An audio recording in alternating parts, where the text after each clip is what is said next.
Before we begin, viewer discretion is strongly advised. This video is for educational and entertainment purposes only. Please exercise caution while watching this video. The courtroom was so quiet you could hear a pin drop as the judge called the next witness. All eyes turned to the back, and jaws hit the floor when Michael B. Jordan walked in. The Creed star, the Black Panther legend. He was the golden boy of Hollywood, a symbol of strength, charm, and discipline. But when Michael B. Jordan took the stand, the courtroom wasn't ready. No one was. Because behind the curtain of Hollywood glamour hides a darkness he could no longer stay silent about. Not about a movie, not about fame, but about the dark, hidden side of Diddy's empire. This was not just a trial, it was a moment that could shake Hollywood to its core. And when he opened his mouth, the entire room fell silent. Because what he revealed about Sean Diddy Combs was the kind of truth that destroys legacies. Michael B. Jordan, usually all smiles and charisma, looked different. He looked serious, almost haunted. He was not here to talk about red carpets or box office hits. He was here to expose a truth he had kept buried for years, a truth tied to Sean Diddy Combs and a world of secrets that thrived in the shadows of fame. This testimony was not just shocking, it was historic. The judge banged the gavel, and Michael B. Jordan was sworn in. He wore a plain black suit, no tie, his hands steady but his eyes telling a different story. Because what he was about to say, he had buried deep for years, out of fear, out of loyalty, and out of sheer disbelief. Now standing before the court, he was ready to confront that buried truth head-on. The prosecutor got right to it. "Mr. Jordan, can you tell us when you first met Sean Combs?" Michael took a deep breath, his voice low but clear. "It was 2013, he recounted to the court. "I was 26, just coming off Fruitvale Station. Diddy invited me to a party at his Bel Air estate. He told him it was to welcome me into an elite circle. The Black Excellence Elite, as Diddy liked to call it." Michael went ahead to describe that first night in vivid detail. It was a night that would mark the beginning of a troubling journey into Diddy's world. It was one of Diddy's legendary events, waiters in white gloves, live jazz, and A-listers everywhere. "I thought it was just a Hollywood thing," he told the court. "You know, networking, shaking hands, being seen."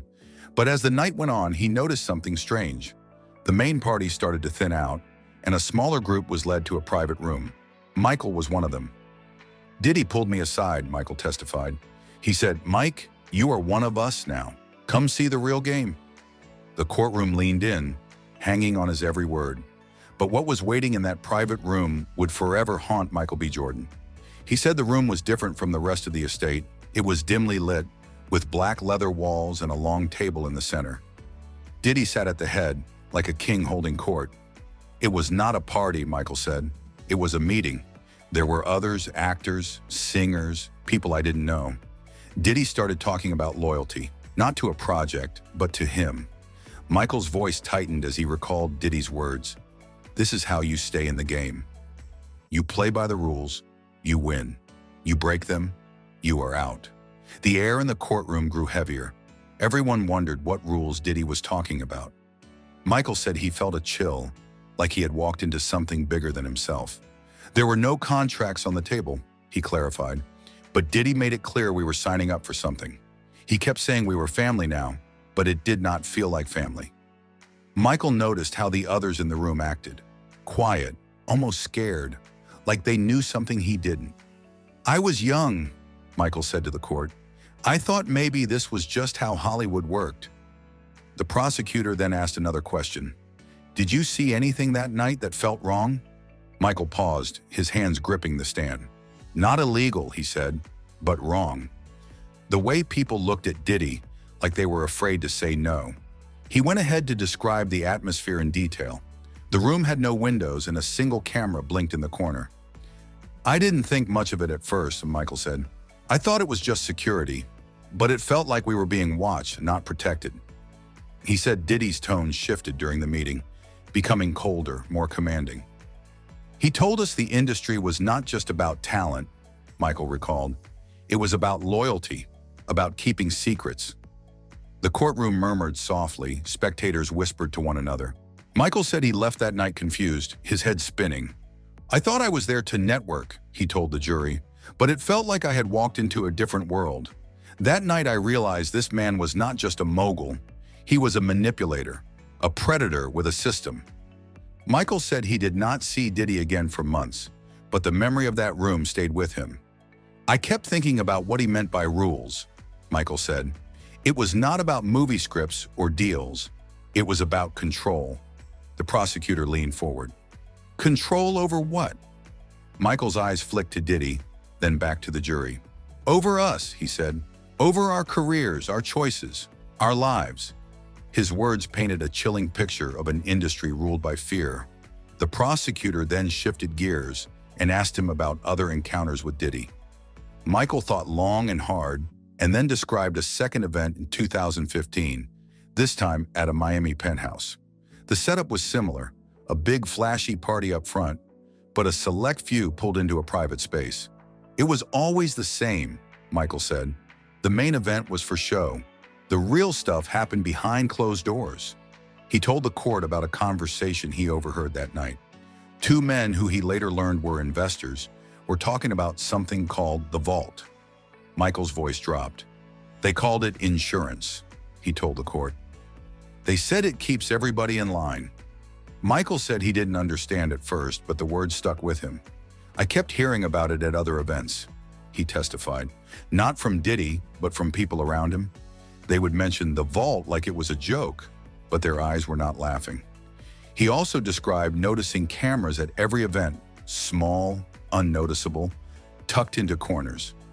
"I started thinking about that first night, the camera in the room," he said. "I wondered what they were recording and why." The jury leaned forward, their faces tense. But Michael was just beginning. He recalled a moment in 2016 that shook him to his core. After a late-night event in New York, Michael got a call from an unknown number. "It was a man's voice," he said. "He did not say his name, just told me to stay loyal," and hung up. Michael's heart raced as he told the court how he started second-guessing himself. "I wondered if they had something on me," he told the court. "A video, a photo, something from one of those rooms." He said the fear grew over time, making him question every move he made. "I could not shake the feeling that I was being watched," he admitted. The prosecutor asked how this affected his life. Michael's eyes filled with tears, his voice trembling. "I stopped sleeping," he said. "I would wake up in the middle of the night, thinking someone was in my house. I would check my phone, my car, my emails, looking for proof they were watching." He said the paranoia started in 2017, right after Creed made him a household name. "I was supposed to be on top of the world," he told the jury, "but inside I was falling apart. I felt like I was carrying a secret I could not tell." The courtroom was silent, every word hitting like a punch. He described how the pressure built over the years. "Every time I went to one of Diddy's events, it was the same," he said. "Big smiles, big parties, but always a moment where you are pulled aside, reminded of the rules." He recalled a 2018 event in Los Angeles, where Diddy took him to a quiet corner. "He did not say much," Michael testified, "just looked at me and said, 'You are doing good, Mike. Stay that way.' It was not a compliment, it was a warning." The jury shifted, some taking notes. Michael said he started pulling back, skipping Diddy's events when he could. But the industry was tight-knit, and Diddy's influence was everywhere. "I would hear his name in meetings," Michael said. "Producers, directors, executives, they would mention him like he was untouchable."